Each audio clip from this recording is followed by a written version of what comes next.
اور دوسرا متابعت النبی صلی اللہ علیہ وسلم، یعنی ہر عمل کے اندر ہمیں اخلاص ضروری ہے، ریا دکھاوا نہیں چاہیے، ہے نا۔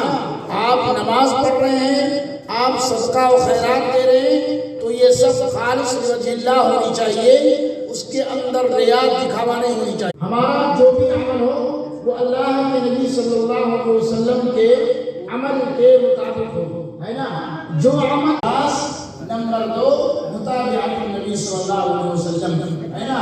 ان دونوں کے مطابق اگر ہم عمل پیرا ہو رہے ہیں، عمل کر رہے ہیں تو ہماری عمل انشاءاللہ قابل قبول ہوگی، ہے نا۔ چاہے وہ فرض نماز ہو، چاہے وہ نفل نماز ہو، چاہے کوئی دوسری نماز ہو، بغیر سورہ فاتحہ پڑھے آپ کی نماز نہیں ہوگی۔